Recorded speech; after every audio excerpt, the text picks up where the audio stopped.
Hare Krishna, a very warm welcome to all the devotees to our program on Srimad Bhagavatam study. So today is our 47th class, and today we will continue our discussion that we started on 18th chapter of the first canto last Sunday. We will proceed now from 15th verse onwards till try to complete till the 31st verse. So the title of this chapter is Parikshit cursed by a Brahmana boy. We'll recite the Mangalacharan prayers, and I think Manish ji will be doing the Mangalacharan prayers. Manish ji, Yes, are you yes, there? yes, Prabhuji. Okay, please. Yeah.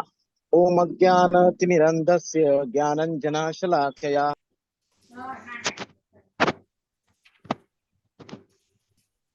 Tanyamanotam Stapitam Yena Bhutale Swayam Rupa Kadamayam Tadati Swapadantikam Vandeham Shri Guru Shri Yuta Padakamalam Shri Guruna Vaishnavamcha Shri Rupam Sagrajatam Sahagana Raghunatam Vitam Tam Sajivam Sadvaitam Savadutam Parijana Sahitam Krishna Chaitanya Devam Shri Radha Krishna Padan Sahagana Lalita Shri Vishakhan Vitamsha हे कृष्णा करुणा सिंधु दीन बंधु जगतपते गोपेश गोपिका कांत राधा कांत नमस्तुते तप्त कांचन गौरांगी श्री राधे वृंदावनेश्वरी वृषभानुसुते देवी प्रणमामि हरिप्रिये वाञ्छाकल्पतरुभ्यश्च कृष्णा सिन्धुभ्य एव च पतितानां पावनेभ्यो वैष्णवेभ्यो नमो नमः। जय श्री कृष्ण चैतन्य प्रभु नित्यानंद श्री अद्वैत गदाधर श्रीवासादि गौर भक्त वृंद हरे कृष्ण कृष्ण कृष्ण हरे हरे हरे राम राम राम हरे हरे। ओम नमो भगवते वासुदेवाय ओम नमो भगवते वासुदेवाय ओम नमो भगवते वासुदेवाय नारायणं नमस्कृत्य नरं चैव नरोत्तमं देवीनं सरस्वतं व्यासं ततो जयन् उदीरयेत् नष्टप्रायेषु भद्रेषु नित्यं भागवत सेवया भागवते उत्तम श्लोके भक्तिर्भवति नैष्टिकी कृष्णाय वासुदेवाय देवकी नंदनाय च नंदगोपाय कुमाराय गोविंदाय नमो नमः। Okay, very nice. Now I would like to invite Jeevan Radha Prabhu to recap the summary of the previous class. Hare Krishna, Prabhuji. Hare Krishna. First of all, I would like to thank our Siksha Guru Keshav Gopal Prabhuji for giving me this opportunity for doing the recap of the last class. My last class was our class number 46, Srimad Bhagavatam, Canto 1, Chapter 18. Actually, we covered up to 14th verse in that chapter. In this chapter, Sutta Goswami explains the events leading to the renouncement of kingdom by Parikshit Maharaj. Verses 1 to 14 were covered in the last class, and verses 1 to 10 cover the topics of Maharaja Parikshit's birth, death, and the dealings with Kali. And verses 11 to 17 describe the eagerness of the sages of Naimisharanya to hear the Krishna Katha from Sutta Goswami. There are actually, one is the first 10 verses are spoken by Sutta Goswami, and the 11 to 17 are spoken by the sages of Naimisharanya, glorifying Krishna Katha. Now let us go verse by verse for the recap. Verses 1 to 10 are spoken by Sutta Goswami, as I already told. Verse 1. Due to Lord Krishna's mercy, Maharaja Parikshit could not be burnt in his mother's womb, though he was struck by Brahmastra. That means that he is born. Actually, in this chapter is a brief idea given of the entire thing. Probably in the future things, we may get some detailed idea. This is the brief idea. Verse number 2. This shloka explains the internal conscience of Parikshit Maharaj. Having surrendered to the Lord, Bhagavati Arpitashaha, Parikshit was not at all overwhelmed by fear of Taksha caused by Brahmana's fury. Parikshit, actually, Prabhupada describes him as a Narayana Parayana, a self-surrendered devotee of the Lord who is never afraid of any place or person, not even of death. For him, nothing is as important as the Supreme Lord. I have taken these points from Prabhupada's purpose. Some few points I have taken. Verse number 3. This verse explains about the surrender by Parishit Maharaja to his spiritual master Sukadeva Goswami. He understands, Parishit Maharaja understands Lord's actual situation. That is called and described as Vijnata Ajita Samstiti, and he gives up his body on the banks of Ganges. Actually, Prabhupada gives, I will just a small thing, few lines I have made from Prabhupada purport to make this, to make this particular point clear. Prabhupada mentions in his purport that King Parishit knew the transcendental position of the Lord and the transcendental method by which one can approach the Supreme Dhamma. He was confident about his ultimate destination, and by knowing this, he could leave aside everything material. That is, even he has left his body and without any attachment. And also Prabhupada mentions here param drishva nivartate, because he knows that reaching the Supreme Lord, that is a better thing. So it is given as param drishva nivartate. And also I added one more line. It is very difficult to find the Lord from the Vedic literature because some of the points are little appealing for me. I have added. Because my narration become little lengthier, but I felt I should at least I should give some of the points in my this thing. But it is very difficult to find the Lord from the Vedic literature, but it is very easy to know him by the mercy of liberated devotee like Sukadeva Goswami. Now let us go to verse number 4. In verse number 4, Suta Goswami gives key points for glorious death of King Parikshit. The points are, one should dedicate their lives to the Supreme Lord's topics. That is point number 1. And they should constantly remember his lotus feet. These are the 2 points. And such people do not have any misconceptions, even at the time of death. Actually, Prabhu quoted these 2 verses from Bhagavad Gita, that is, Antakaleche mameva swaran mukta kalevaram yaha prayati saha madbhavam yati na atti atra samshayaha. Tasmat sarveshu kaleshu mam anusmara yudhya mai arpita manobuddhi mameva aishyati asamshayaha. Verses 5 and 6. Suta Goswami explains Kali's situation in Parikshit's kingdom. As long as the powerful Parikshit was the emperor of earth, there was no chance that Kali would flourish. Even though he had entered the world on the very day and moment Lord Krishna had left. Verse number 7. Good quality of this Kali Yuga is being elaborated by Suta Goswami with an analogy. Being a realist, Maharaja Parikshit was not envious of Kali like a bee accepts the essence of a flower. He knew the good quality of Kali Yuga, that is, that auspicious acts bear effects just by intending to do them, whereas the sinful acts bear results only by doing them. And I want to add one more point from Prabhupada's purport. In Srimad Bhagavatam, it is said that by the recitation of Srimad Bhagavatam, the Supreme Lord becomes at once arrested within one's heart. Verse number 8.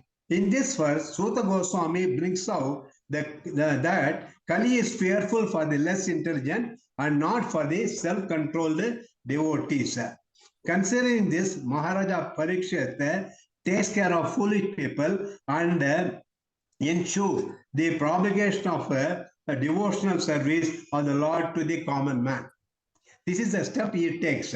Verse number 9. In this verse, Suta Goswami declares to the sages that he has discussed everything they have asked in regard to the narrations of the pious Maharaja Parikshit in connection with the Lord. That is only as he says he has now finished the narration. Verse number 10. In verse 10, he concludes his narration stages with an important takeaway point for all the living entities regarding the importance of hearing the Bhagavata Katha.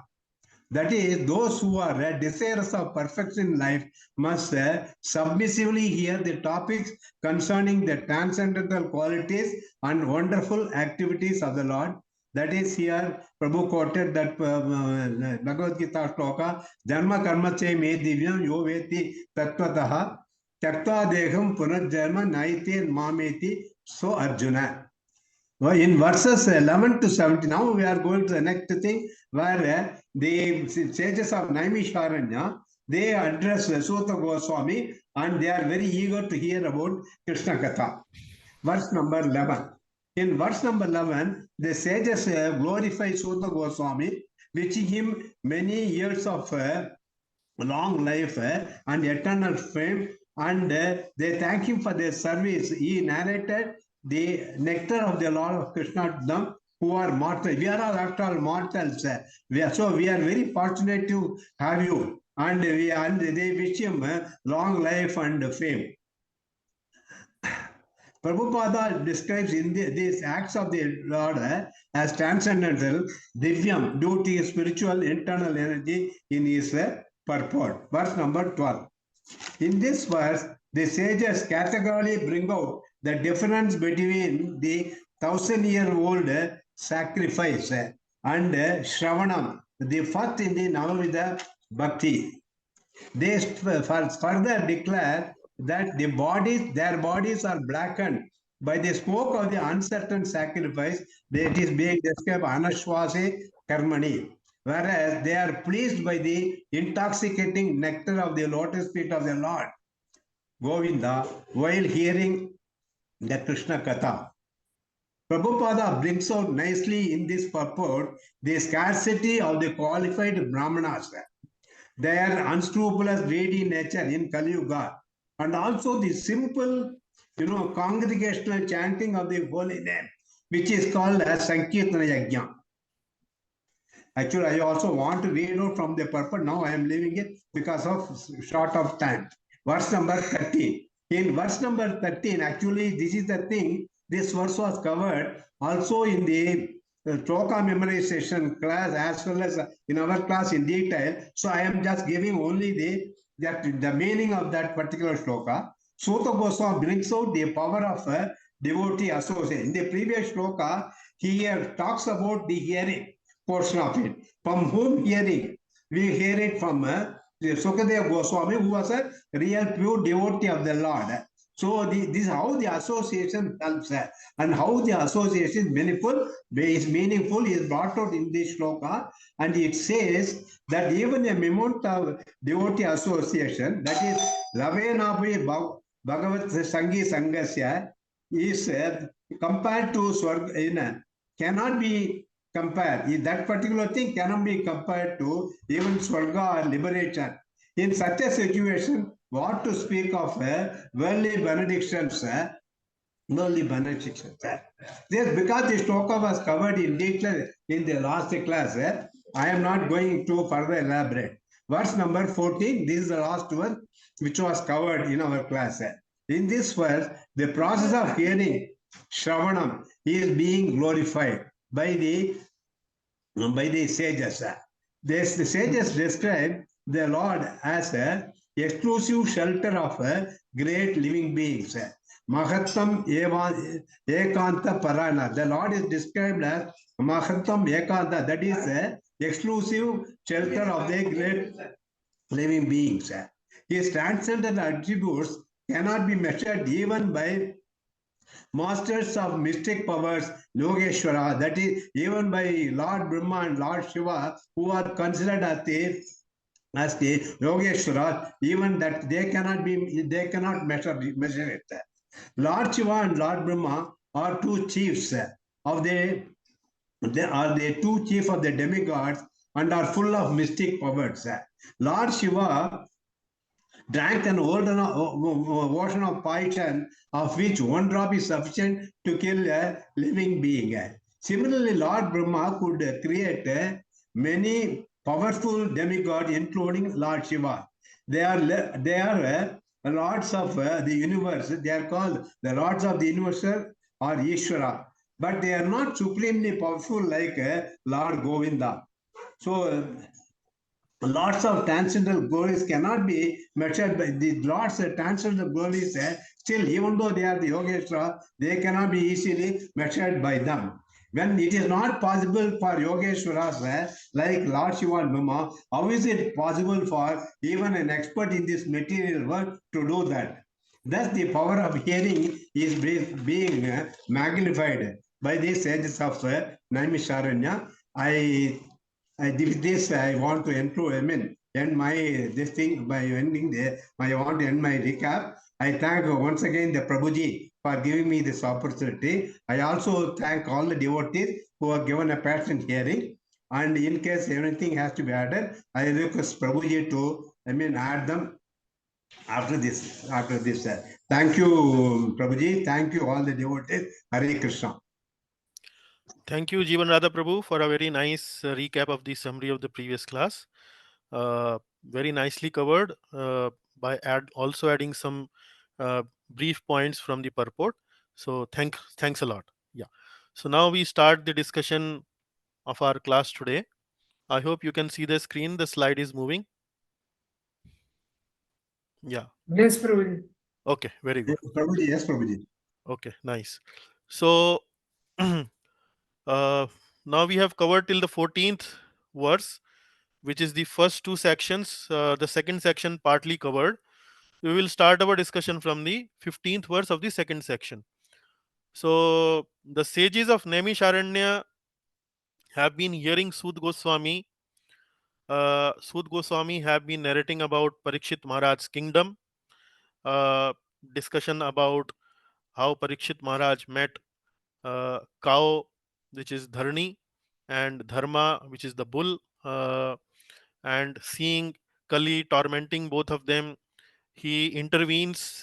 He tries to help Dharma the bull and cow, Dharni the cow. He tries to help them. And then after hearing that narration from Sud Goswami, the sages of Naimisharanya are in awe and reverence. They are kind of, their jaws are dropped. Oh wow, what a wonderful narration of this meeting between Parikshit Maharaj, Kali, cow, and the bull, and so on. And then, because they like it so much, they start to glorify Krishna Katha. And you saw how Prabhuji have given some brief summary of the sages of Naimisharanya. They are glorifying the qualities of holy name. They are glorifying the association of devotees. They are glorifying that the devotees of the Lord are never satisfied about hearing Krishna Katha and so on. So that glorification is going on, and now the glorification actually continues even in 15th, 16th, and 17th verses. So let us see what does he say in the 15th verse. So 15th verse is a important verse. That is why we have highlighted the Sanskrit here, and you will see in this particular verse they are actually glorifying the qualities of the speaker, hearer, and the subject matter. Now, before we enter into our discussion, we will go our routine collection of names by devotees who would like to recite. I would. So, okay. Hare So, Krishna. Vrindavaneshwari Mataji, welcome. Okay, I'll write your name. Prabhuji, I can also. Rakesh ji, okay. Okay, we have two names. Anyone else? Okay, so we have two names today. You get 50-50 share, something like maybe 7 verses for one and maybe another 7 for another one. So yes, Vrindavaneshwari Mataji, Yes, Prabhu. please recite together with me. First of all, can you identify the meter? So it's a test. Drishta Prabhuji. I Well, was about to. I asked Vrindavaneshwari Mataji. Yeah. Sorry. No. So there are some good students in the class. Yes, Mataji. This is Yeah. Trishtuk now, you know. Okay. Yes. But what is the quality of Trishtup? At least you can tell us how many syllables. I do not know the qualities, Guruji. Okay. So Rakesh ji, now please 11 syllable each. enlighten the class.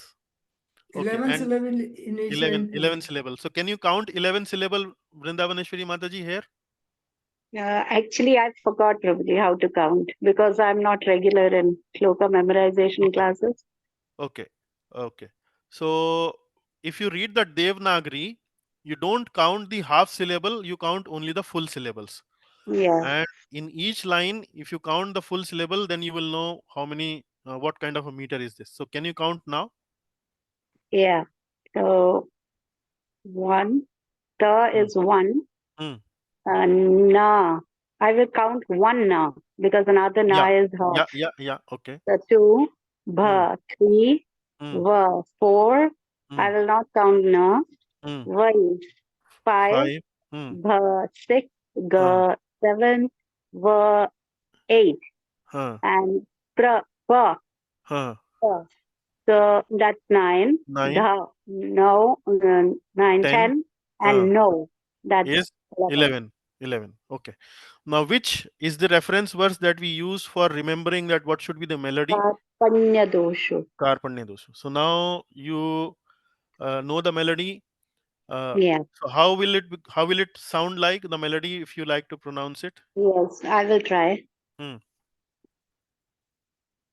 तन्नो भवान् वै भगवत् प्रधानो महात्मा महत्तम् एकान्तपरायणस्य हरेरुद्धारं चरितं विशुद्धं शुश्रूषा शुश्रूषतां नो विद्नोति विद्वन्.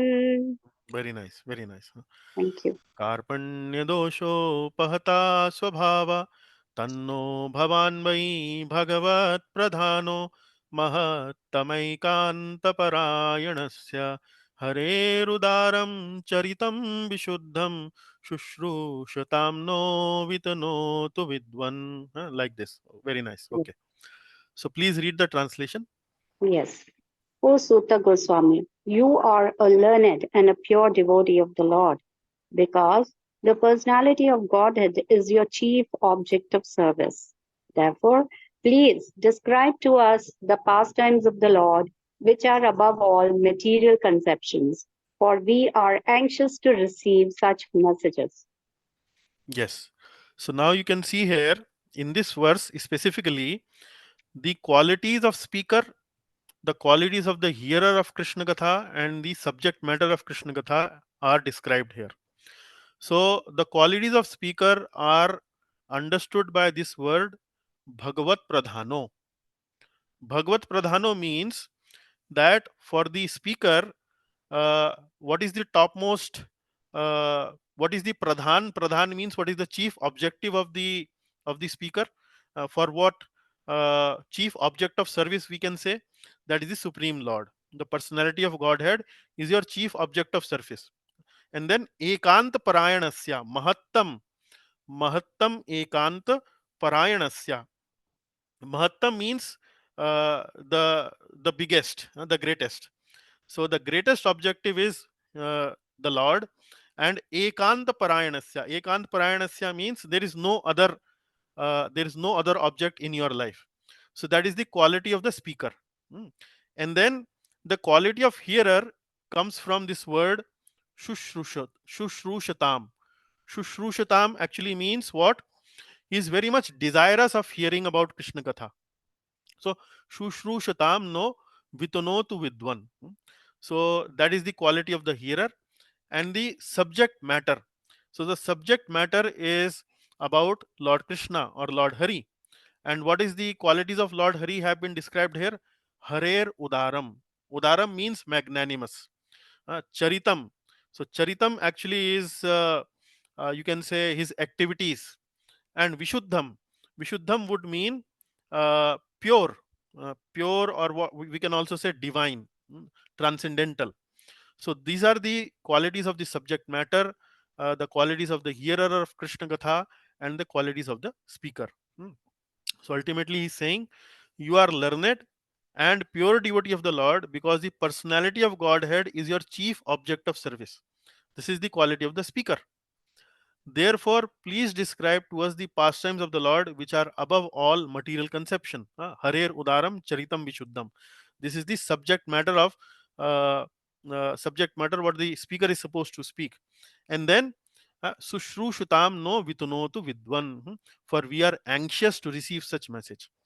So when a combination of a speaker whose prime objective in life is Lord Krishna, and he comes in contact with those people who are really anxious to hear about Lord Krishna, then such an assembly, it is really great pleasure. It is really a great pleasure to have that kind of an assembly. Both the speaker is very much satisfied because he finds an audience who is very very eager, and the audience is very satisfied because they have found a speaker who is very much attached to the Supreme Lord. And then the normal flow of Krishna Katha happens, and that is really really joyful for all, both the speaker and the hearer. Okay, now we go to the 16th verse. Yes, Please read the text. yes. O Sutta Goswami, please describe those topics of the Lord by which Maharaja Parikshit, whose intelligence was fixed on liberation, attained the lotus feet of the Lord, who is the shelter of Garuda, the king of birds. Those topics were vibrated by the son of Vyasa, Srila Sukadeva. Hmm. Now here, whatever topics for for the time being the sages of Naimisharanya had asked to Sud Goswami. Sud Goswami had already spoken those. Now the fresh subject matter is emerging in the Bhagavad Katha, and they are now asking, please describe those topics of the Lord by which Maharaj Parikshit attained the lotus feet of the Lord. So, like I mentioned to you in the previous class, in the previous chapters, like 16th and 17th chapter, the description is about the how Parikshit Maharaj ruled the kingdom. But now the description will be about those events which actually led to the death of Parikshit Maharaj. And death actually for a pure devotee means liberation. Liberation, or in the case of devotee, it would mean attaining the lotus feet of the Lord, who is the shelter of Garuda, the king of birds. Those topics were vibrated by the son of Vyas. So they had some prior knowledge. The sages of Naimisharanya had some prior knowledge that Parikshit Maharaj attained this liberation by hearing some katha from Shukdev Goswami. But now please narrate, describe those topics by how this happened, how Parikshit Maharaj came in contact with Shukdev Goswami, and how it actually led to his liberation. So in the purport, Srila Prabhupada defines two kinds of transcendentalists. So one kind of transcendentalists are the impersonalists, and the other kind of transcendentalists are uh, the devotees. So the impersonalists are those, Prabhupada writes in his purport, who focuses or who actually meditate upon the Brahma Jyoti, or the impersonal effulgence that is coming out from the body of the Lord. They meditate on that. And the devotees are those who worship. So there are two operative words Prabhupada use here. For impersonalists, he is using meditation. They actually do dhyan on the impersonal Brahma Jyoti of the Lord. And for devotees, he's saying they worship the form of the Lord, the divine form of the Lord. So you can understand from these two description that what is the how they are two how these two transcendentalists actually are different from each other. So this is one description Prabhupada mentions, and then further he explained that Shukdev Goswami initially himself was an impersonalist.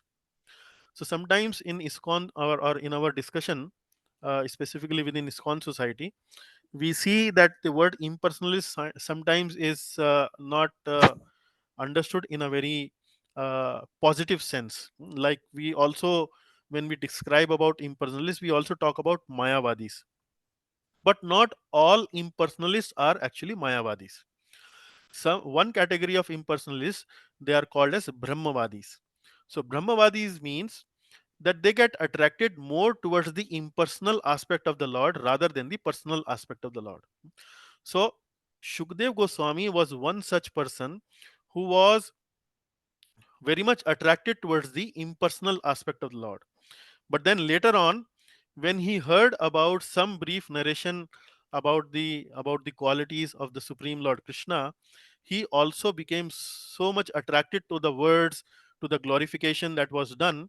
He very much become attracted to the personal feature of the Lord, and then how he actually became from an impersonalist to a devotee.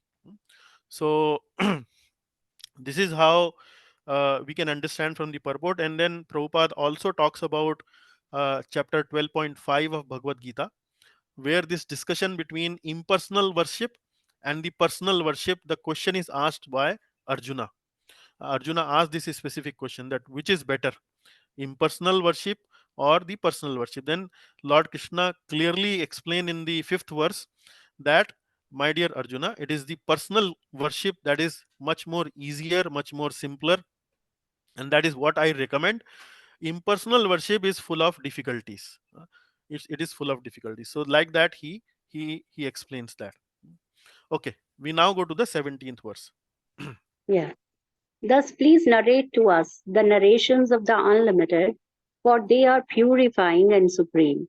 They were spoken to Maharaja Parikshit, and they are very dear to the pure devotees, being full of bhakti yoga. Yeah. So now it is a simple request. Kindly explain that katha.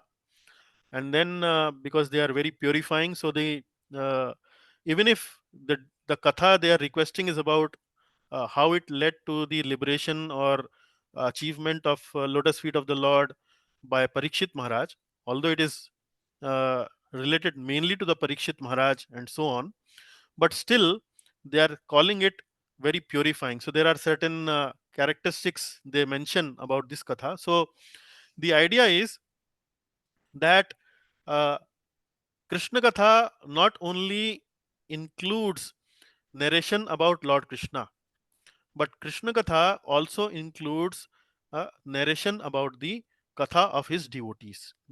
And both are equally purifying. Both are equally purifying. So there are certain adjectives that are being used, which I have color coded here. There are five adjectives being used here about the narrations. It is being said they are purifying, they are supreme, they were spoken to Maharaj Parikshit, and they are very dear to the pure devotees, and being full of bhakti yoga. So these are some specific qualities mentioned for the katha that they are going to hear from Sut Goswami. Okay, now we have the 18th verse. Now we are moving from previous section is about eagerness of sages to hear Krishna katha. We are now moving to the next theme, next section in the chapter 18, and that next section is Suta expresses humility and glorifies Krishna. So, why Suta expresses humility? Because the sages of Naimisharanya expressed their gratitude. They glorified Sut Goswami about that you are very much attached to the subject matter of the Supreme Lord and so on. So, it was very natural uh, in etiquettes that Sud Goswami expresses his humility, and uh, then he continues to glorify Krishna in some of these verses. So let us uh, quickly cover them. We will not have a lot of description for today's individual verses, so we will try to move a little fast here. But we, for the time being, we recite this important verse, 18th verse, a very important verse, because uh, what it mentions is that serving, following, and conversing, serving, following, and conversing destroys disqualification to lower birth. And serving devotees or serving the Lord, following Krishna Katha, conversing about Krishna Katha actually destroys disqualification due to lower birth. Lower birth means lower caste. uh, so, or lower varna, like Brahmana, Kshatriya, Vaishya, Shudra. So somebody in a society, in a Vedic society, Brahmana in the Varna ashram system is considered, in the Varna system, Brahmana is considered to be the topmost. And in the ashram system, the sannyas ashram is considered to be the topmost. So generally in the society today, or not only society today, even in India, but in the Western world, or in the world outside India also, a main criticism they generally impose upon India is that it is a caste based society. Here one section of society actually torments the another section of the society based upon caste. To some extent it is correct, it has happened in the history, we don't deny it. But actually, if you want to understand the nature of this caste system, and was it meant for that purpose? No, it was not meant for that purpose. And is caste system, or taking birth in a lower varna, is it an impediment for a person not to receive any spiritual knowledge? So this verse answers it very nicely. Hmm. So Mataji, uh, Yes. now another, once again a question to you is, which meter is So this? this is again Trishtu. I have calculated Already the counted? so, You have already counted? Okay. yeah. Yes. So we will recite together. We will recite together. Yeah. Yeah. Aho vayam jan bhratodhyahasma अहो वयं जन्मभृतोऽद्यहास्म वृद्धानुभृत्यापि विलोम जातः वृद्ध्यानुवृत्त्यापि विलोम जातः दोषकुल्ये माधिं विधुनोति शीघ्रम् दोषकुल्यं मादिं विधुनोति शीघ्रम् महत्तमानामभिधानयोगः. महत्तमानामभिधानयोगः. Excellent. So now please read the translation. Sri Sutta Goswami said, O God, although we are born in a mixed caste, we are still promoted in birthright simply by serving and following the great who are advanced in knowledge. Even by conversing with such great souls, one can without delay cleanse him oneself of all the disqualifications resulting from lower births. Now, this verse is being spoken by whom? Sut Goswami. And what he is saying about himself, although we are born in a mixed caste, although we are born in a mixed caste, we are still promoted in birthright simply by serving and following the great who are advanced in knowledge.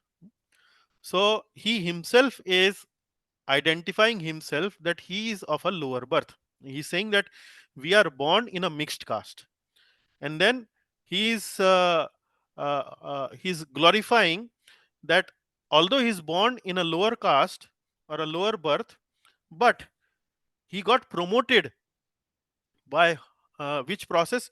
By simply by serving and following the great who are advanced in knowledge. Then, even by conversing with such great souls, one can without delay cleanse oneself of all disqualifications resulting from lower births. Even by conversing with such great souls, one can without delay cleanse oneself by all disqualifications. So, there are three things being mentioned here. Here you can say uh, one thing is the serving vruddha anuvrityapi. So vruddha anuvrityapi means, vruddha means senior, elderly people.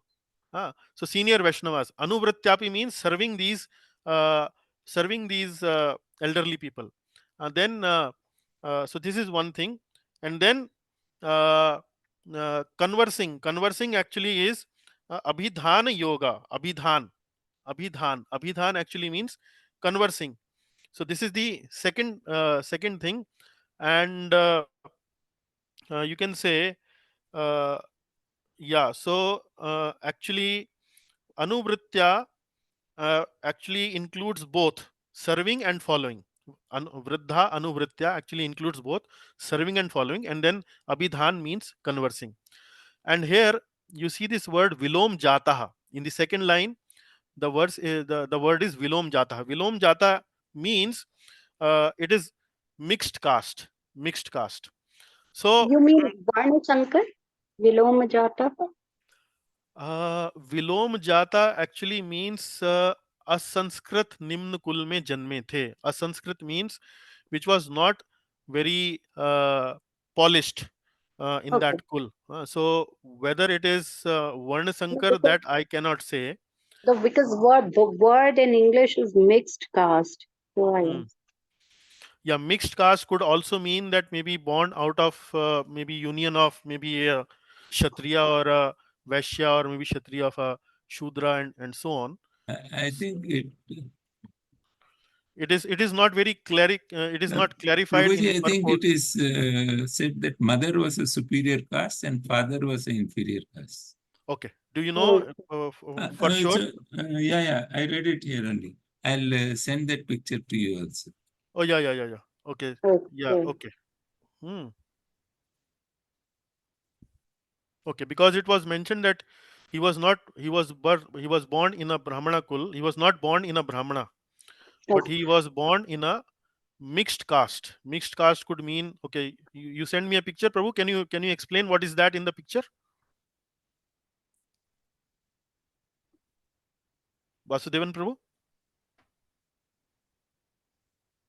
I will read out from this book. This is a different book. Yeah, please Though read out. born of a mother whose caste is superior to the father's, my Hmm. birth, which has been deprecated in the Shastras, has been fulfilled today through the service of elders. Okay. So now it is clear, huh? So he was not from a topmost class like the Brahmana kul. But that is not the point. The point here is uh, that although he was born in a mixed caste, but he could promote himself to a higher caste simply by serving and following those who were advanced in knowledge. Advanced in knowledge, or you can say advanced in their devotional service. So that is the main point here. And Yeah. in order to support these points, Prabhupada in his purport gives various other points. First of all, he says that uh, it was the same position that Chaitanya Mahaprabhu always took. So Chaitanya Mahaprabhu would say that even if you are born as a Brahmana, or you are born as a Shudra, or you are a Grahastha or a Sannyasi. So he's taking two examples. One is from the Varna, and another one is from the ashrama. So from the Varna perspective, he's saying Brahmana or Shudra, or in from ashrama, he's saying either you are a sannyasi or you are a grahastha. So kind of two extremes. Then if you are actually very competent in the if you know the science of Krishna bhakti, if you know the science of Krishna consciousness, then you could be you could be accepted as acharya or guru. So you can become guru, you can become acharya, that you can. So this was the position that Chaitanya Mahaprabhu would take. Then he also provides evidence that uh, Sud Goswami was present in the assembly where Shukdev Goswami narrated Srimad Bhagavatam to Parikshit Maharaj. So Shukdev Goswami accepted Sud Goswami as a student of Srimad Bhagavatam. So he was not disqualified simply because he was born in a lower caste. So this is one evidence. The second evidence is the sages of Naimisharanya himself accepted Sud Goswami as the speaker of the assembly. So speaker of the assembly is not a important, is not a small position. It's an important position. So he have been accepted as the speaker of the assembly. So this also proves that in the maybe 5,000 years ago, there was no restriction on giving a spiritual discourse simply because you are not born in a Brahmanical family or in a very high class family. You if even if you are born, if you are by birth you are coming from a lower caste or lower society, still if you are perfectly competent and skillful and then purified and qualified, you can still give discourse on Krishna Katha. And then another example is given about Chaitanya Mahaprabhu elevating Haridas Thakur, elevating to the post of Namacharya. Namacharya means uh, one who is officially elevated as a person or a guru who can actually propagate and preach the glorification of holy name. It's a very elevated post. Somebody who have been qualified as who can chant the names of the Lord with perfect consciousness. So this Haridas Thakur was born in a Muslim family.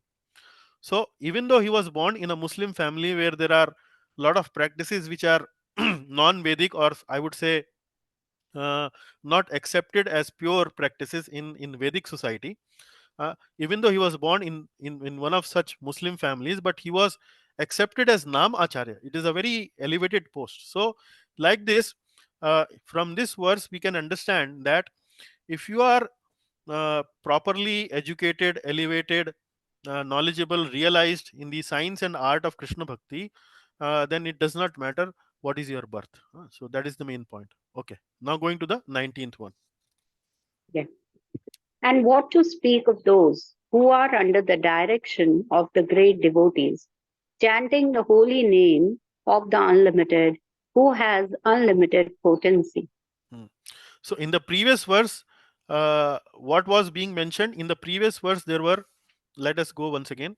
In the previous verse, it was saying serving, following, and conversing. Serving and following means that you simply served these uh, very senior devotees. Following means that you are hearing from them. Yeah. Conversing means maybe you ask some question, maybe you engaged in some conversation with them. So this is one category. Even if you do like this destroys the disqualification due to the lower birth. So this is one part. Then in the 19th verse, the level is elevated. The level is elevated how? And what to speak of those who are under the direction of great devotees chanting the holy name of the unlimited. Now, under the direction means that the person has accepted you as a disciple, and he himself is chanting the holy name of the unlimited Lord in a very pure manner, and he's teaching you how to chant the holy name of the Lord in a very pure manner. So what to speak of those who are under the direction of the great devotees chanting the holy name of the unlimited? So it is kind of glorifying the holy name of the Lord. Uh, so you can also say that if serving, following, and conversing with great devotees can remove the disqualification of taking lower birth, then how significant could be that if you simply chant the holy name of the Lord, then you need not at all worry about in which class, in which section of society you have taken birth. So even if you are in the most abominable section of the society, still if you are chanting the holy name of the Lord, then uh, all the all the defects of taking birth in the lower birth are eradicated. So this is glorifying the holy name of the Lord. Okay, now going to the 20th. Yeah. It is now ascertained that He, the personality of Godhead, is unlimited and there is none equal to Him. Consequently, no one can speak of Him adequately. Great demigods cannot obtain the favor of Goddess of Fortune even by prayers, but this very Goddess renders service unto the Lord, although He is unwilling to have such service. Now this is the glorification of the Lord. So in the previous case, the glorification was about that simply conversing with the great devotees, simply chanting the holy name of the Lord, one can remove the disqualification due to the lower birth. Now here it is 20th is directly the glorification of the Lord, and the glorification is done. How the glorification has been done? That Supreme Lord Hari is served by whom? None other than Goddess of Fortune. And when Goddess of Fortune, Lakshmi Devi, uh, serves the Lord is actually not very much interested in taking that service from the Goddess of Fortune. And this Goddess of Fortune, uh, actually, she is not an ordinary personality. And why she is not ordinary personality? Because great demigods keep on hankering for some favor from Goddess of Fortune, but they cannot obtain that favor from Goddess of Fortune. And this Goddess of Fortune is willingly engaged herself in the service of the Lord Hari. Although Hari is not interested in taking that service, but she, out of her own sweet will, she is engaged in that service. So this is kind of contrasting between the position of the demigods and the position of the Supreme Lord Hari, like this. Okay. Go to the 21st. Yes.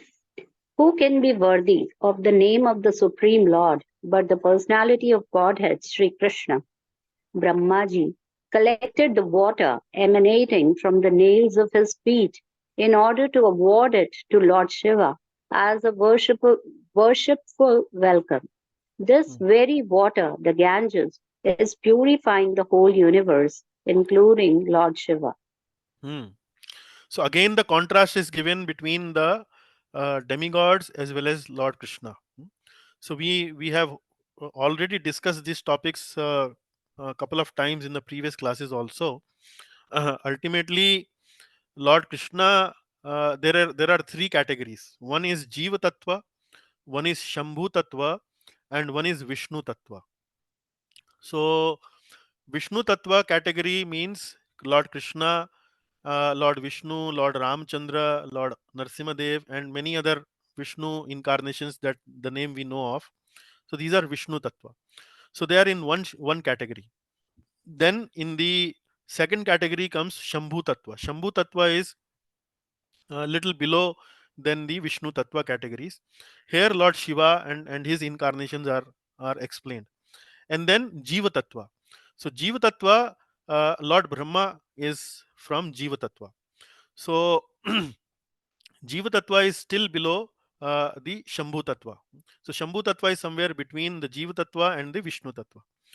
So this is another verse which is kind of contrasting between uh, Lord Brahma, Lord Shiva, and the Supreme Personality of Godhead, Lord Shri Krishna. So how it is being contrasted? Brahmaji collected the water emanating from the nails of his feet in order to award it to Lord Shiva as a worshipful welcome. This very water is purifying the whole universe, including Lord Shiva. So Ganga ji, although we know that it actually comes from Lord Shiva's hair, but in Lord Shiva's hair, where does it come from? It actually comes from Vaikuntha, where it is emanating from the uh, nails of the feet of Lord Krishna. That is where she is coming. So Lord Shivji is purified by this Ganga, and Lord Brahmaji is purified by this Ganga river. So this is the how the contrast is being presented between Lord Krishna and the other demigods. Also, Prabhupada ji in his purport tries to explain this difference by explaining about the four Vaishnava Sampradayas.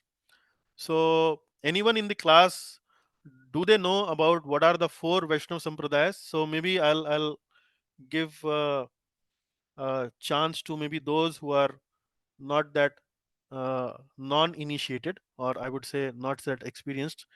So Mangala Mataji, do you know four Vaishnava Sampradayas? I'm sorry, I'm picking you from the list, but just want to check.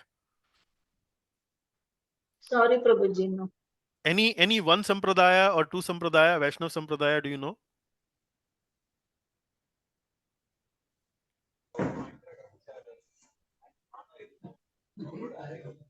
Okay.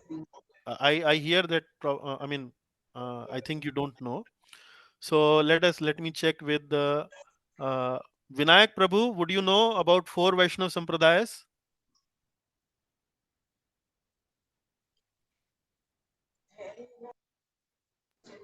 Sri Sampradaya.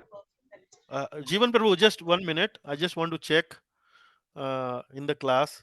Prabhu Gaudiya Sampradaya. Okay, Anuradha Mataji. Okay, I would have been coming to you. Yes, please. Okay, Gaudiya Sampradaya or any other?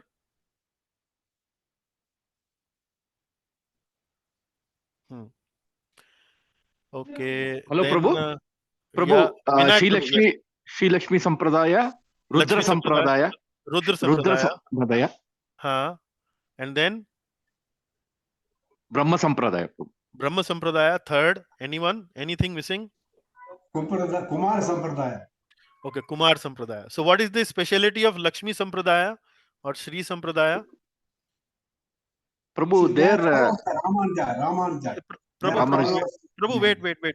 Jivan Prabhu, just wait. Yeah, Vinayak Prabhu's turn. Yeah. Prabhu Ramanuja is the chief preacher in that particular where Lakshmi is being given the top position there, prominent position there. Lakshmi ji given top position, or who is the who is the most worshipable deity in all these sampradayas? The Supreme Personality of Godhead only, Prabhu. Lord Krishna, right? Yeah.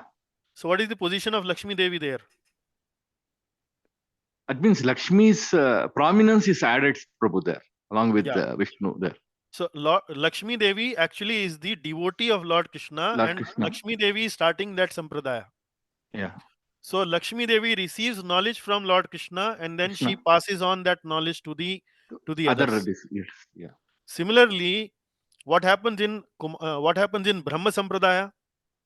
What happens in Brahma Sampradaya? Who is at the position of Lakshmi?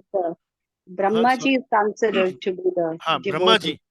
Brahmaji is considered to be in that position. So Brahmaji is receiving knowledge from Lord Krishna, and then Brahmaji is passing that knowledge down to others. So it started by Brahmaji. That sampradaya started by Brahmaji. So Lakshmi Sampradaya is started by Lakshmi ji. Yes. But Lakshmi ji, Rudra Sampradaya is started by whom? Shiva. Lord Shivji. Lord Shivji. Lord Shivji is starting Rudra Sampradaya. And similarly, there is another Sampradaya called Kumar Sampradaya. So these are 4 Vaishnava Sampradayas where Lord Shiva, Goddess Lakshmi, Brahmaji, and Sanat Kumar, the 4 Kumaras, they are actually the devotees of Lord Krishna. They are not the chief worshipable deities in these sampradayas. They are actually the devotees of Lord Krishna, and who are starting this sampradaya by first receiving knowledge from Lord Krishna or directly receiving knowledge from Lord Krishna. So what does it prove? What does it prove? They are all. They are not. I mean, they are subordinates also of they are Lord. Subordinates. They are devotees. Yeah. They are devotees. They are in the position of devotees of Lord Krishna. So that is how Srila Prabhupada is explaining this. So all these 4 sampradaya, you will find the teachings are very, very similar. Although there might be some small differences, but more or less the teachings are very, very similar. So here again, he is glorifying Lord Krishna by contrasting Lord Krishna's position with the Brahmaji's position and by Lord Shiva's position. And Prabhupada is explaining in various ways. One way is by explaining about the sampradayas. So the sampradaya question is very important, and to answer Anuradha Machaji's, she mentioned about Gaudiya Vaishnava Sampradaya. So what does the word Gaudiya represents? What does the word Gaudiya represents? What do you mean by Gaudiya Vaishnava? Gond Pradesh, if I'm correct. So the sampradaya which developed in the Gond Pradesh, that is Gaud. Yeah, Gaud. So Gaud is actually the region of Bengal. Yeah, Bengal, Madhya Pradesh. Yeah. Bengal region. So that Vaishnavism that emanated from that region is known as Gaudiya Vaishnava. So Gaudiya Vaishnava comes from which sampradaya among these 4? Brahma Sampradaya. So we ISKCON are actually followers of Brahma Madhva Gaudiya Sampradaya. So we are coming from Brahma Sampradaya. Brahma Sampradaya was started by Brahmaji, but then later on Madhvacharya is one of the prominent acharyas in our Sampradaya. And then from Madhvacharya it went to Brahma Madhva Gaudiya. Then it went to Chaitanya Mahaprabhu. Similarly, Shri Sampradaya, Lakshmi ji, and then Ramanujacharya. So you know Vasudevan Prabhu in our class? Yeah. Who gave this class a couple of weeks ago on the 6th question of 9 questions in first canto of Bhagavatam. So Vasudevan Prabhu comes from the Shri Sampradaya. Similarly, we have Rudra Sampradaya. So Rudra Sampradaya means Vallabhacharya. So like you would hear this place called Srinath ji. So that is actually coming from Vallabh Sampradaya. Most of the Gujarati families you will find coming from Vallabh Sampradaya. In Prabhupada's pastime, in Prabhupada Leela, there was one devotee lady called Sumati Morarji. Do you know? Do you remember? Yes. Who was that lady, Sumati Morarji? He financed Prabhupada's first journey on Jaladutam to America. Jaladuta. She was the owner of Scindia Steamship Company. Yeah. She was the owner, very rich lady, very high profile lady, and she actually came from this Rudra Sampradaya. She would follow Vallabhacharya. Yeah. So like that, you should have this is something like fundamentals for our preaching work. You should know these fundamental questions about four sampradayas and so on. Okay, we move to the 22nd one. Thank you very much for all your answers. Yeah. Yes, Mataji, please read 22nd. Yes, yes.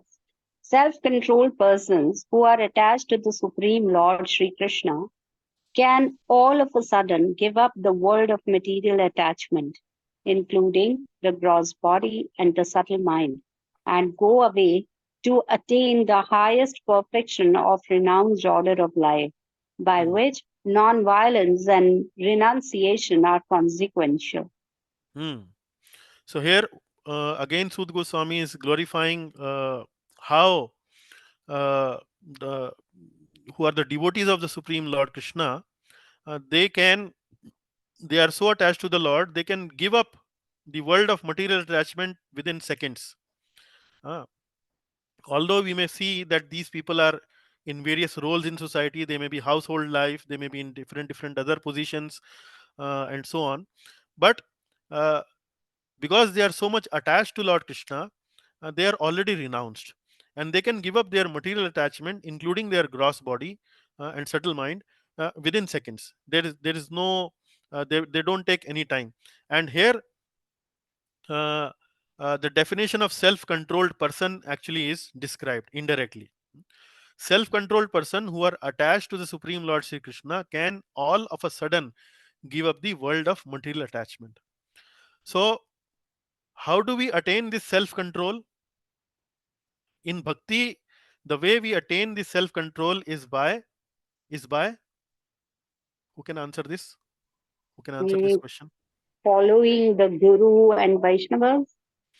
Yeah, that is the process. That is the process. But what happens when we follow the Guru and the Vaishnavas? What happens? So We self. develop detachment. Yeah, Janatyashu Vairagya Jnanam Cha Yad Hetukam. Today we discuss this verse. We develop detachment. But what exactly happens in bhakti, which does not happen in other path? So self-control in the path of yoga. How does the self-control happens in path of yoga?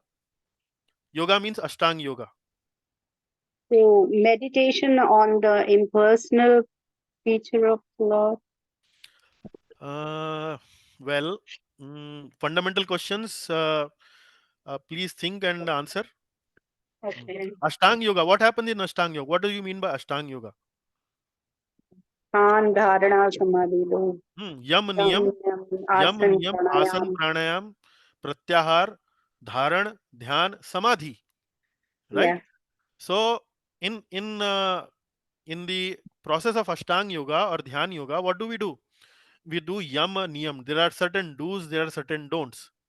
Then we do asana, then we do pranayama, then we do pratyahar, dharana. So the whole process of Dhyan Yoga is to control our mind and our body.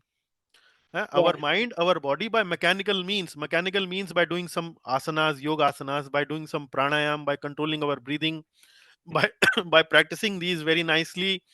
Uh, we come to a next stage of called pratyahar. We withdraw our senses internally and so on. So that is the main process of there is a main process of getting self-controlled in Ashtanga Yoga. Yeah. But what is the main process of self-control in Bhakti Yoga? To meditate on the feature of Krishna, or to serve the devotees, or to hear Control of senses, Prabhu. Control of senses. That's what I'm asking. How do a Bhakti Yogi is able to control his senses? How By do a Bhakti Yogi is able to control his senses? Because of his devotional service, all the contaminations Yeah. of So, material disease come out. so what happens when we do devotional service? What happens when we hear Krishna Katha? What happens when we hear uh, All transcendental the subject matter? all the the anarthas are being removed by the this thing. disqualifications are removed.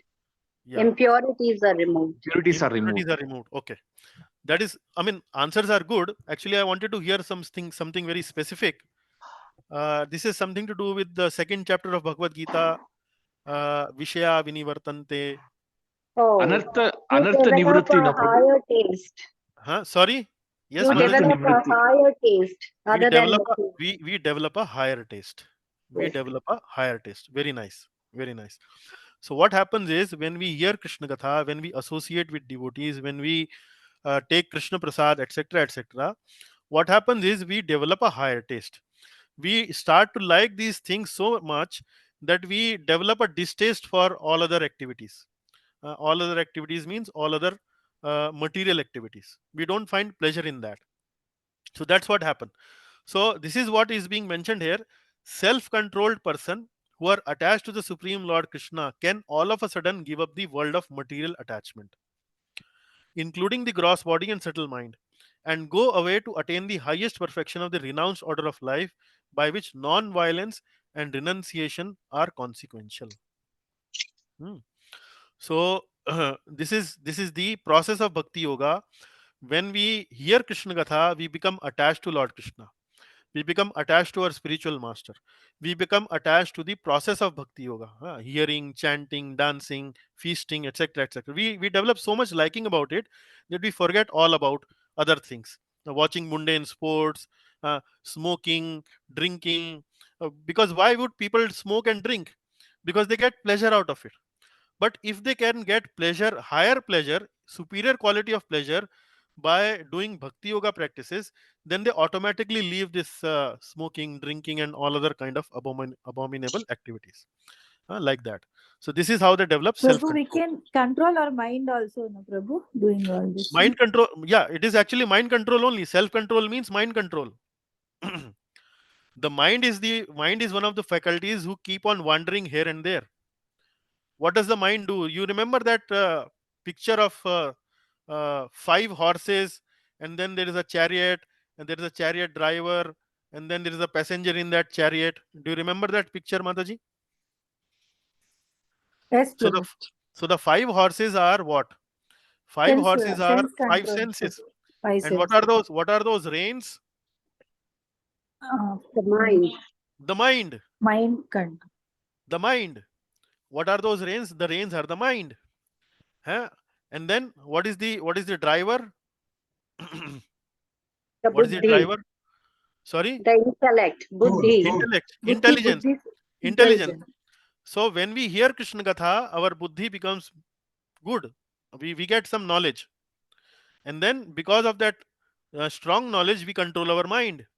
The reins of the horses. When we control the mind, the senses are in order. They are controlled. And then the passenger, what is the passenger? The soul. The soul, that is we. And what is the chariot? This whole chariot is what? The body. The human body. The whole chariot is controlled. The soul is peaceful, satisfied. But if the intelligence is disturbed, then the reins are not properly controlled.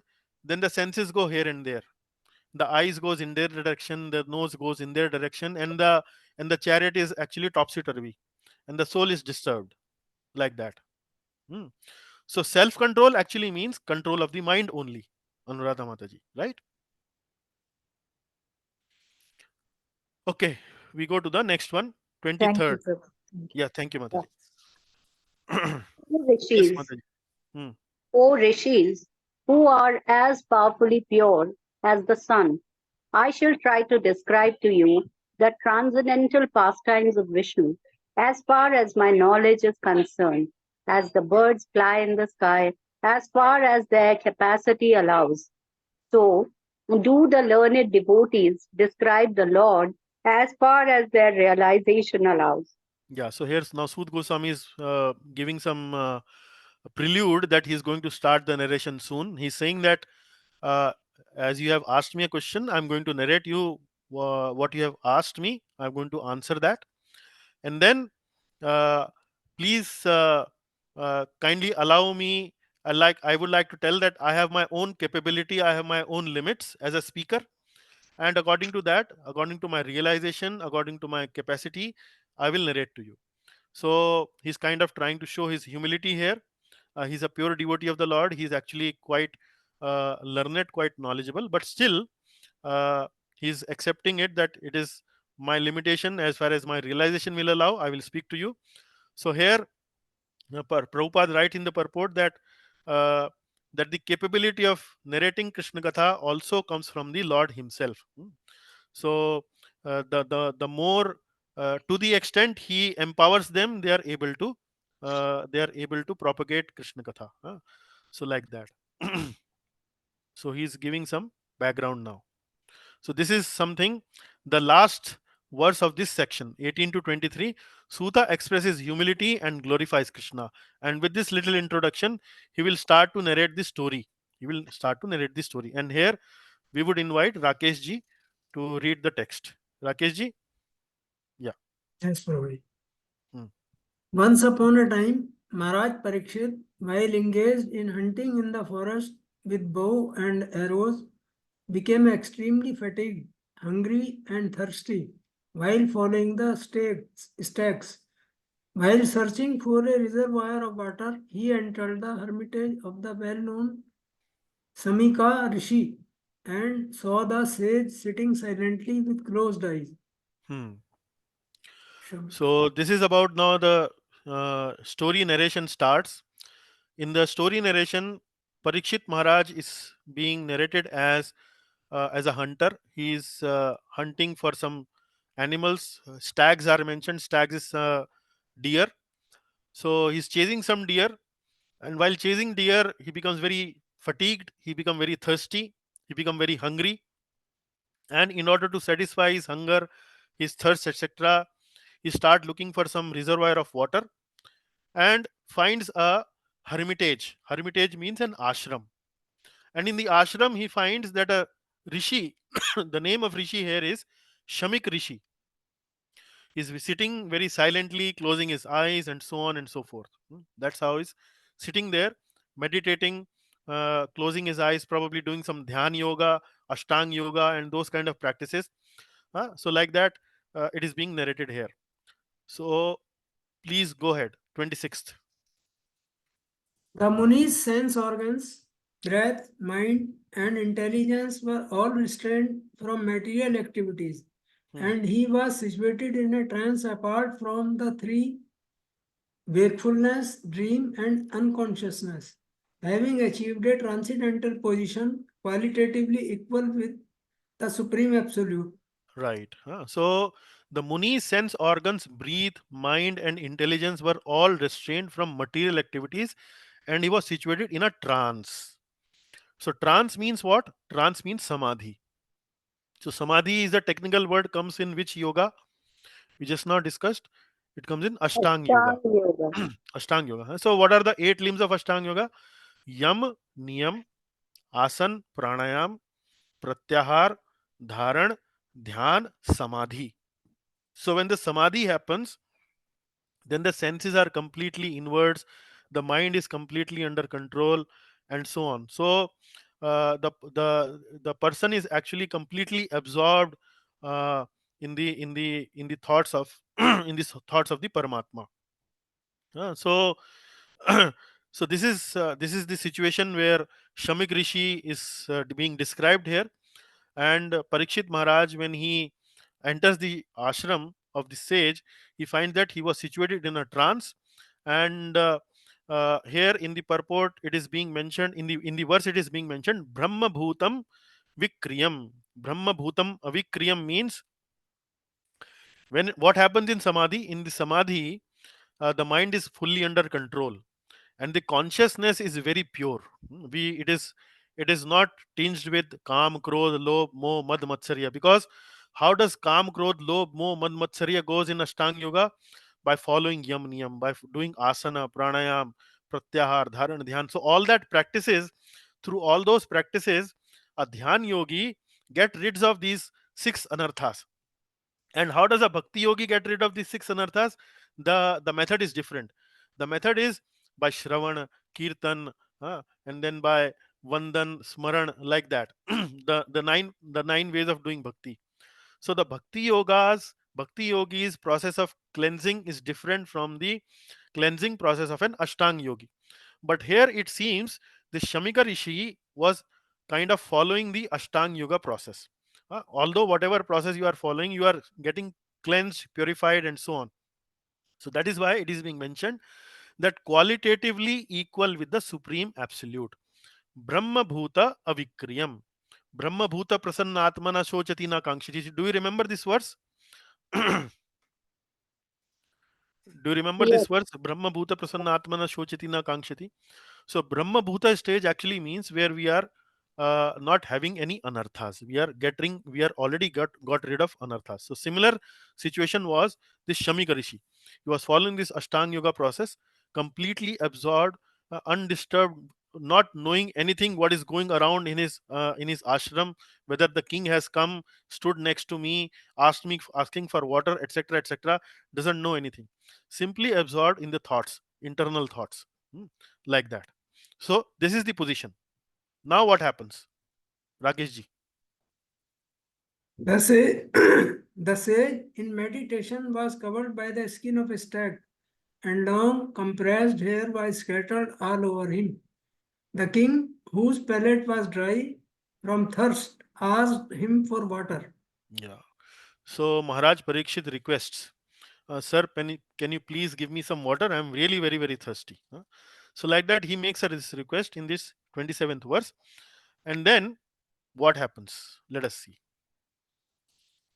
Hmm.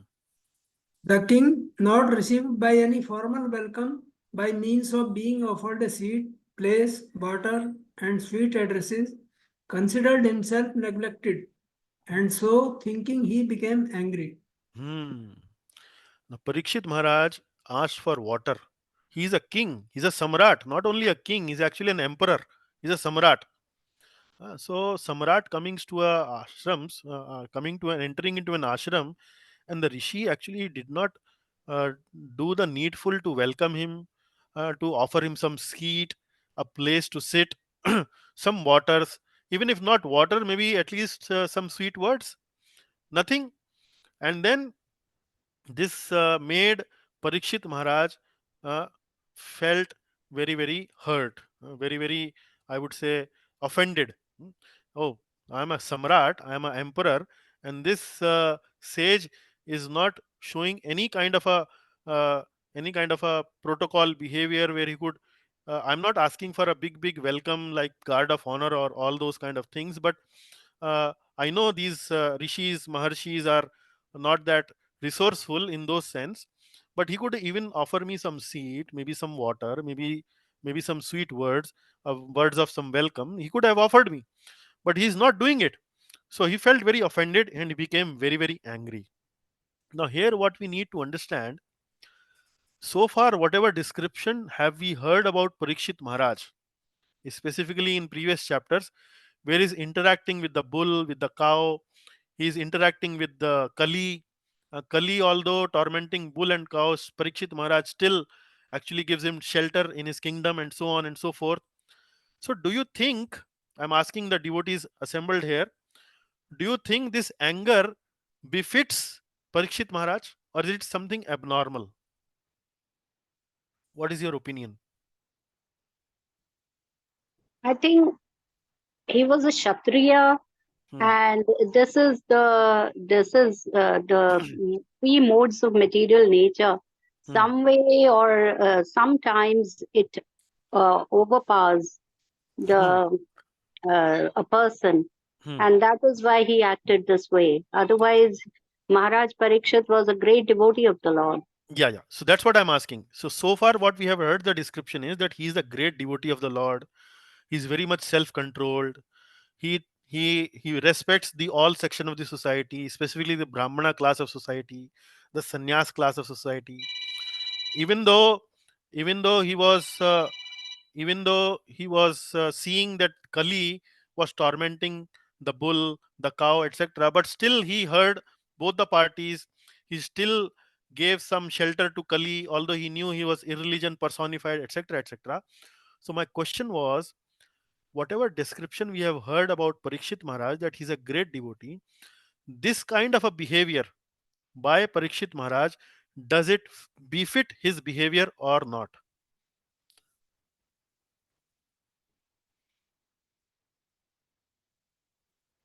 Does it befit his behavior or not?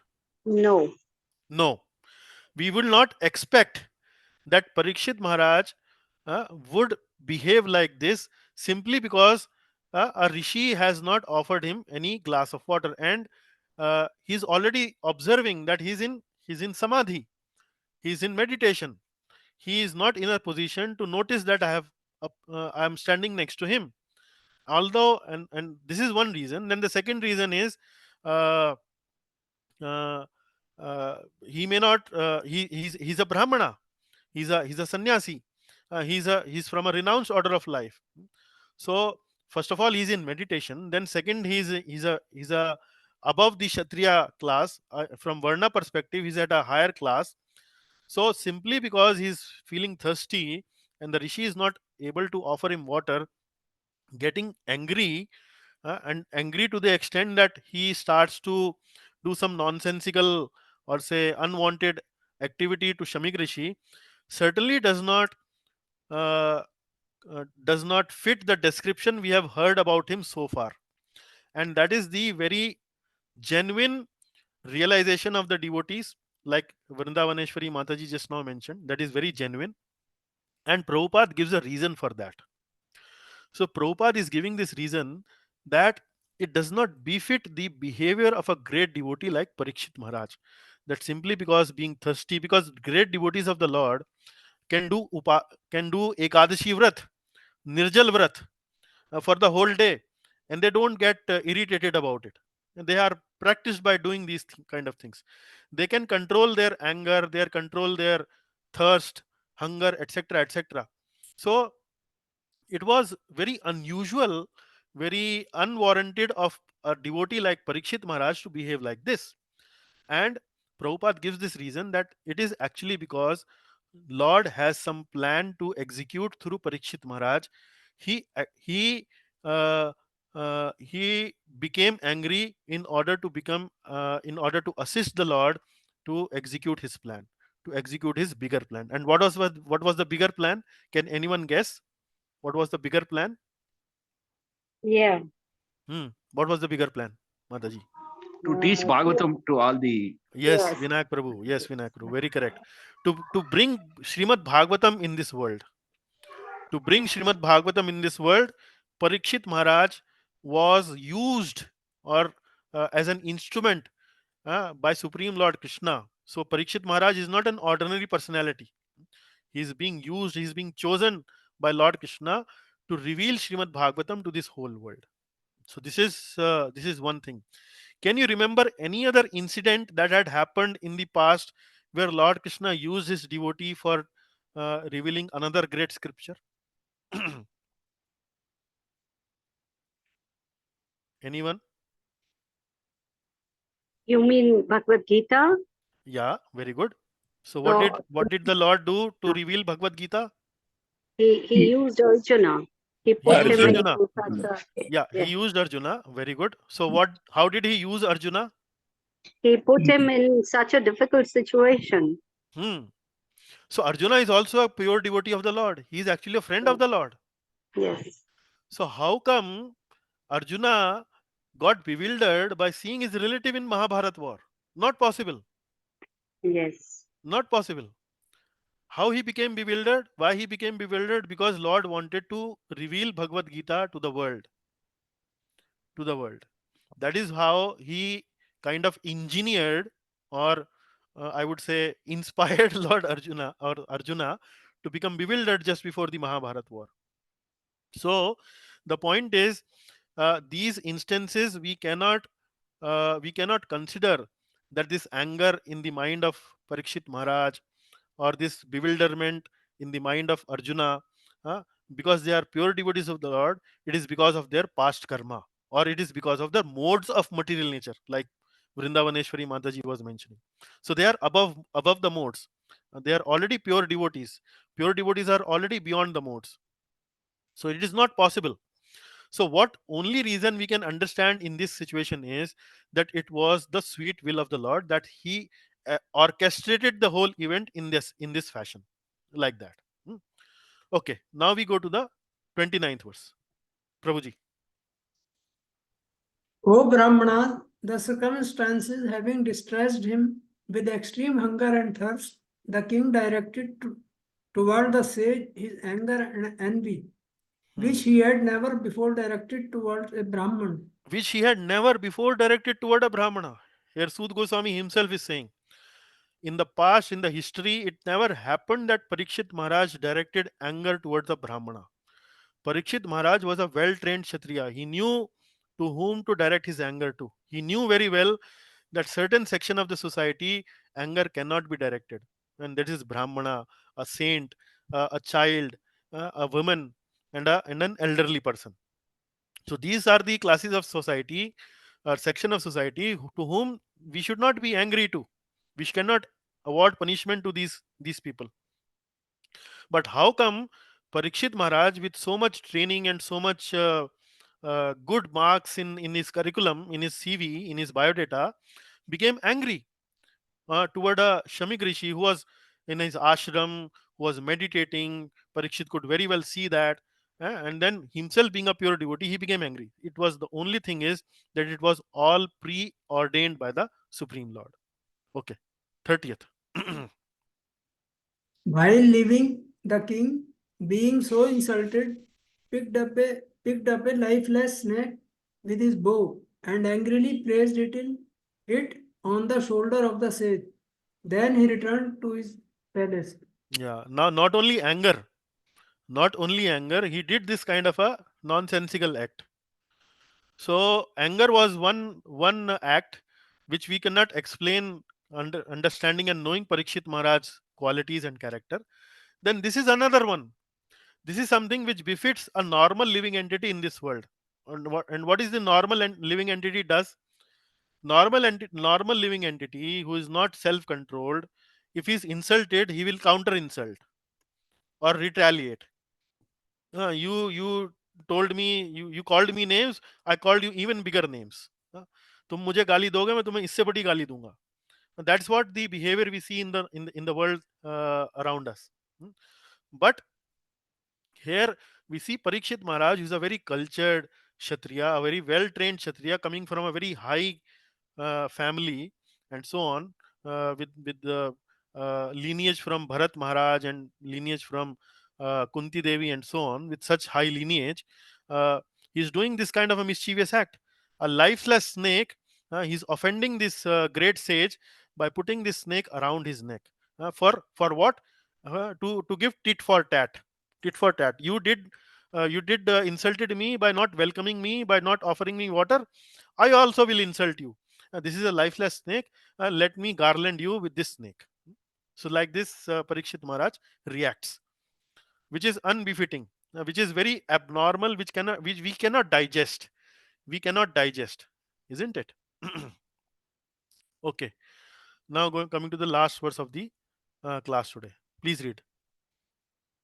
Upon returning, he began to contemplate and argue within himself whether the sage had actually been in meditation, with senses concentrated and eyes closed, or whether he had just begun feigning trance just to avoid receiving a lower Kshatriya. Yeah. Now, when the Lord has done his all plan, he has fulfilled his plan, the Lord, when Parikshit Maharaj come back to his uh, palace and he's contemplating and sitting, and then he realizes what mischief he have committed actually. Upon returning, he began to contemplate and argue within himself whether the sage had actually been in meditation with senses concentrated and eyes closed, or whether he had just been feigning. Feigning trance means making up, acting as if he's in samadhi, closing his eyes and behaving as if in samadhi, although he's fully aware that Parikshit is standing next to me, I should welcome him, and so on and so forth. So he was contemplating. Now, when great soul do something wrong, they immediately feel repentful. So this is the repentance that is appearing in the heart and mind of Parikshit Maharaj. And later on we will see that uh, in the storyline, that how a Brahmana boy, untrained uh, Brahmana boy, affected by the effects of Kali Yuga, then curse him like an immature person, like that. So that we will see in the class next to maybe on next Sunday. We are not having a class because we are making a visit to a Govardhaniko village. Some of you are also joining us. So the point is that we will continue with this storyline in the next class. But the point here is, the most important point from this whole discussion about Parikshit and Shamikarishi is that this was the plan of the Lord, and not because of the past karma of Parikshit, or not because of the three modes of material nature, that it happened by Parikshit. The Lord arranged it like this so that he could bring Srimad Bhagavatam in this mortal world. So I hope the katha was useful, uh, enlightening to all of you. Thank you very much for this patient hearing. Really appreciate. You are giving me a lot of opportunity to read Bhagavatam very deeply. Also, thank you a lot for answering a lot of questions in the class that I requested the devotees. I hope everything will benefit you. So with that, maybe all glories to Srimad Bhagavatam, all glories to Srila Prabhupada. Any takeaways, comments, question, maybe we can discuss. And also please note that the services for next class, Mangala Sharan by Anupama Mataji and summary by Rakesh ji. Thank you very much.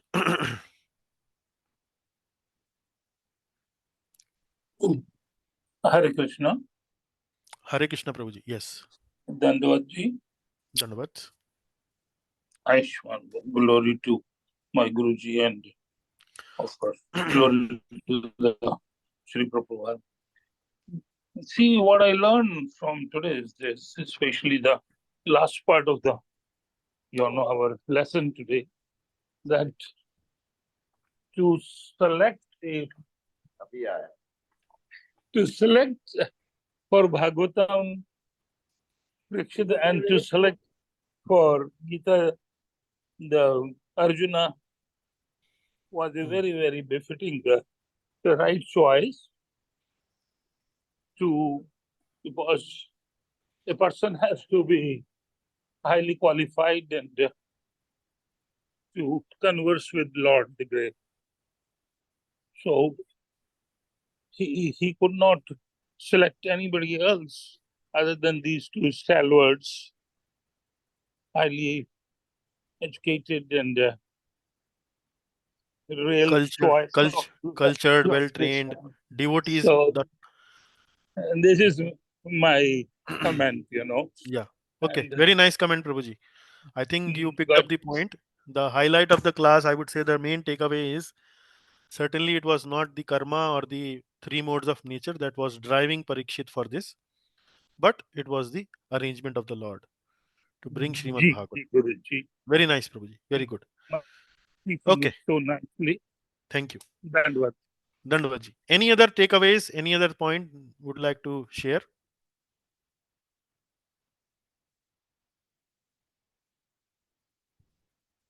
Okay. So if there is no other point, I would imagine that the class was well understood, and I also enjoyed the class. Very interesting. So with that, we'll take your permission, and then next week, next Sunday, there will not be any class. We will be enjoying in Govardhaniko village. I will try my best to share the seminars that we will hear there, to share with you via links, and then we'll meet the following Sunday.